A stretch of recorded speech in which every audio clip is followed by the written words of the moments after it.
मीरा एक सब्जियां बेचने वाली थी। वह अपने बेटे के साथ किसानपुर गांव में रहती थी। हाल ही में उसका पति गुजर जाते हैं और सारा घर का बोझ और उसकी बेटी का पालन पोषण भी मीरा पर ही पड़ जाती है। एक दिन मीरा सब्जियां बेचते बेचते गांव में जाने लगी।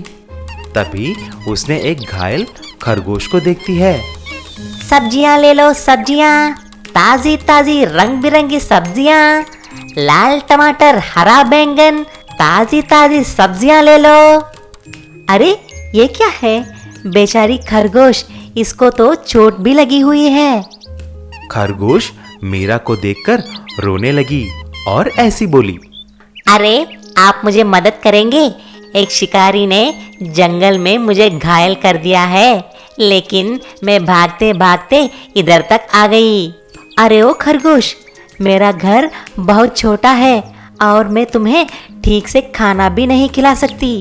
उसकी चिंता आप मत करो, मैं एक छोटा जानवर हूँ, किधर भी रह लूंगा। बस मुझे आज के लिए बचा लो। खरगोश ऐसा बोलने पर मीरा उसे अपने घर लेके जाती है।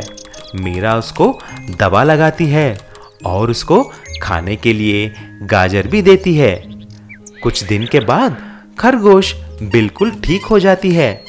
मीरा बहुत काम करती थी, जैसे कि सब्जियां उगाना, उसे निकालकर गांव में बेचना, लेकिन मीरा अकेली ये सारा काम नहीं कर पाती थी। ऊपर से उसके बेटे को भी स्कूल लेके जाना पड़ता था। ये सब खरगोश देखकर मीरा से ऐसा बोला, मीरा, तुमने मेरी जान बचाई है, लेकिन मैं तुम्हारी ये दर्द नहीं देख सकता, इसीलिए मैं तुम्हें मदद करूंगा। मुझे तो खेती करना नहीं आती, लेकिन तुम्हारे बेटे को स्कूल तक लेके जाकर छोड़ सकता हूँ और फिर से मैं तुम्हारी सब्जियों को बेचने में मदद तो कर सकता हूँ। तुम मुझे मदद करोगे? ठीक है, मैं तो तुम्हें पैसे तो नहीं दे सकती, लेकिन ढेर सारे गाजर तो दे सकती हूँ। अगले ही दिन से खरगोश मीरा के बेटे को स्कूल तक छोड़कर आती है। मीरा सारा दिन खेती में काम करके सब्जियां घर लेके आती है। तभी खरगोश शाम को सारी सब्जियां ले जाकर बाजार में बेचता था।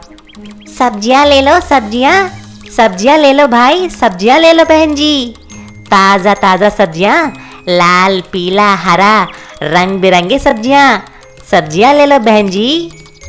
खरगोश को ऐसा सब्जियां बेचते हुए देखकर सभी लोग हंसने लगते हैं, लेकिन सभी आकर उसी से खरीदने लगे। तब से मीरा की कमाई भी ज्यादा हो गया। मीरा बहुत खुश थी। दूसरी तरफ मीरा की बेटी की पढ़ाई भी हो जाती है। हर रोज ऐसा ही खरगोश जाकर लोगों से हंसी मजाक करके सब्जियां बेचता था और खाली समय में आराम से बैठकर वह गाजर खाता था। ऐसा मीरा की खरगोश सब्जियां बेचने वाली खरगोश के नाम से मशहूर हो जाती है। शेरनी और सियार। एक गांव में एक शेर और शेरनी रहते थे। उनके 2 बच्चे थे। वे खुशी खुशी साथ मिलकर रहा करते थे। एक दिन शेर जंगल में जब शिकार करने के लिए गया, तब उसे एक छोटा सा सियार अकेला बैठा हुआ दिखाई दिया। शेर हैरान हो गया। शेर ने उससे पूछा, ए सियार, तुम यहाँ अकेले क्यों बैठे हो? बात क्या है? परेशान दिख रहे हो।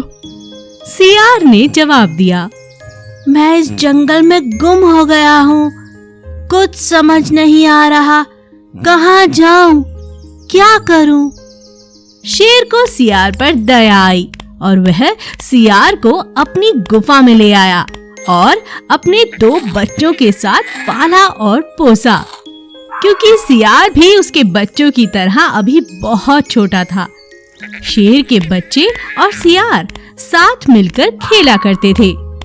कुछ सालों में सभी बच्चे बड़े हो गए। एक दिन खेलते वक्त एक हाथी तीनों भाइयों के पास आया।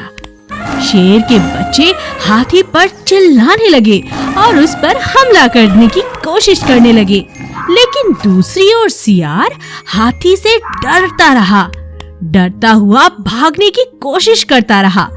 शेर के बच्चों ने कहा, अरे भाई, ये हाथी हमारे दुश्मन हैं। इन पर हमारे साथ हमला करो, भाग क्यों रहे हो? अरे नहीं नहीं, मुझे तो डर लग रहा है। सियार ने ऐसा कहा और दुम दबाकर भागने लगा। बाकी शेर के बच्चे बहुत हैरान थे। शेर के बच्चे फिर घर आए, अपनी माँ को सारी घटना के बारे में बताया। शेरनी को समझ आया कि भले ही शेर के बच्चे और सियार भाइयों की तरह हैं, बचपन से तीनों को एक साथ पाला पोसा गया है, लेकिन व्यवहार में सभी अलग हैं। शेर अलग है और सियार का व्यवहार बिल्कुल अलग है।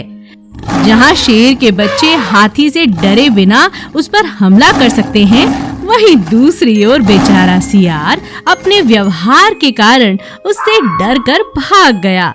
यह बात जान शेरनी सियार से कहती है, बेटा सियार, तुम शेरों से अलग हो।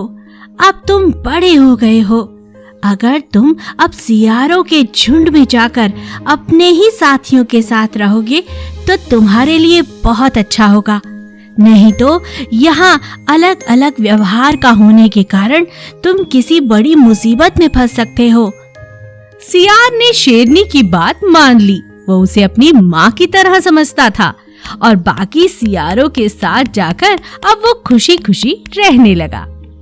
सुंदरबन अपने नाम की तरह बहुत सुंदर था। सुंदरबन के बीचों बीच एक बहुत बड़ा तालाब था।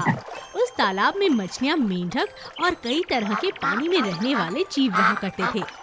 लेकिन उनमें से चंपाकली और रामकली नाम की मछलियाँ पक्की सहेलियाँ थीं।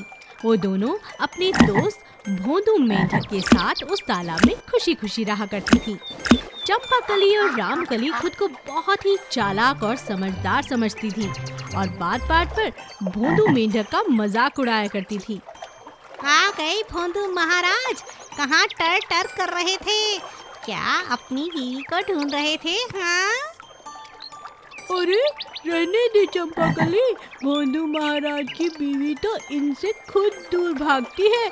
ये है ही इतना बदबूदार बेवकूफ। लेकिन भोंदू मेंढक उनकी हर बात को हंसी में टाल दिया करता था। एक दिन उस तालाब के पास एक मछुआरा आया। तालाब में मछलियों को देखकर वह बहुत खुश हो गया और कहने लगा, अरे वाह, इस तालाब में तो खूब सारी मछलियाँ हैं। अरे वो भी इतनी बड़ी बड़ी। आज तो मेरा जाल छोटा है, कल मैं बड़ा जाल लेकर आऊंगा और इन सबको पकड़ कर ले जाऊंगा। बहुत पैसे मिलेंगे बाजार में। मछुआरे की ये बातें मेंढक और उसकी मछली सहेली ने सुन ली। मेंढक मछलियों से कहता है, अरे चंपाकली, रामकली, हमें आज ही यहाँ से तालाब छोड़कर कहीं दूर चले जाना चाहिए, वरना ये मछुआरा हमें पकड़कर मार डालेगा। मेंढक की बात सुनकर दोनों मछलियाँ हंसने लगी और उसका मजाक उड़ाने लगी। तुम तो हो ही इतने बदबूदार और डरपोक, हमें कहीं जाने की जरूरत नहीं है। अगर वो मछुआरा आ भी गया तो क्या? हम तो अच्छी तरह से तैरना जानते हैं, बच ही जाएंगे। जैसी तुम्हारी मर्जी, मैं तो चला।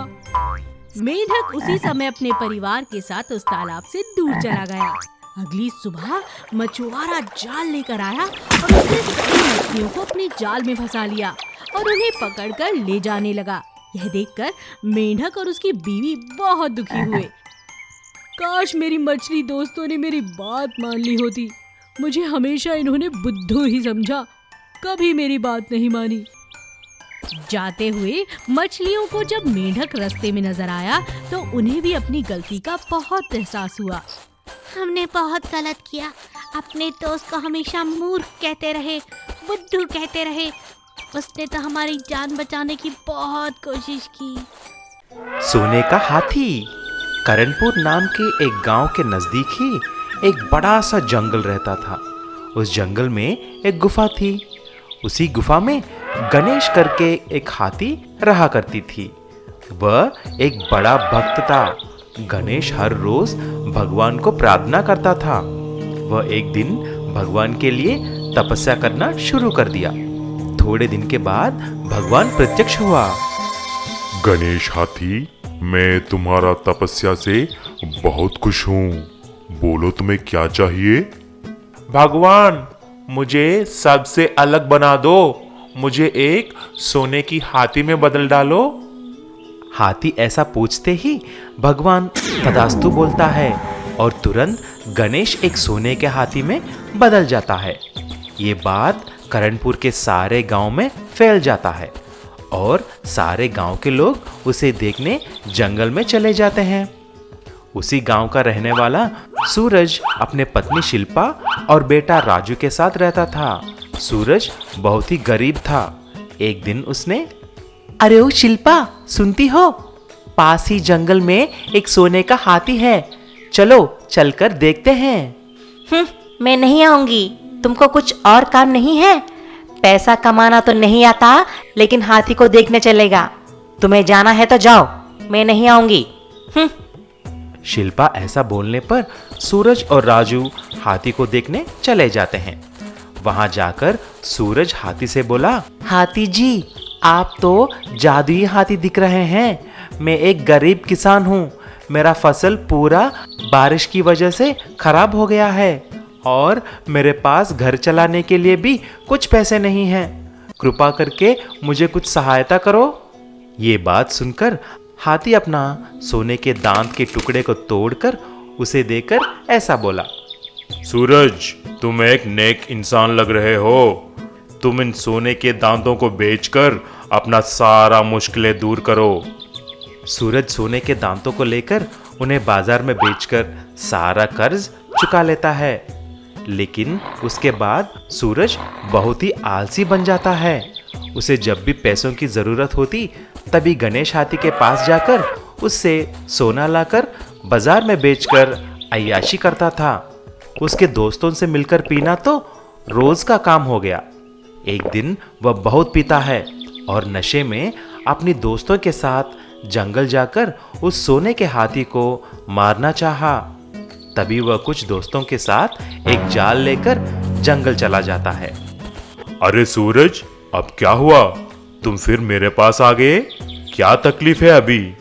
तभी अचानक सूरज ने हाथी पे जाल डाल देता है, लेकिन हाथी चौकन्ना होकर हट जाती है और उसके सूंड के साथ सूरज को उठा लेती है और मारना चाहती थी। लेकिन तभी सूरज के पत्नी और बेटा आते हैं। गणेश महाराज, सूरज नशे में आकर ऐसा काम करने के लिए सोचा है। कृपा करके उसे छोड़ दीजिए, वो मेरे पति हैं। उसकी पत्नी को देख गणेश हाथी सूरज को छोड़ देता है। सूरज, तुम अपनी पत्नी की वजह से आज बच गए हो। तुम अभी से एक अच्छा इंसान बन के रहना, ठीक है?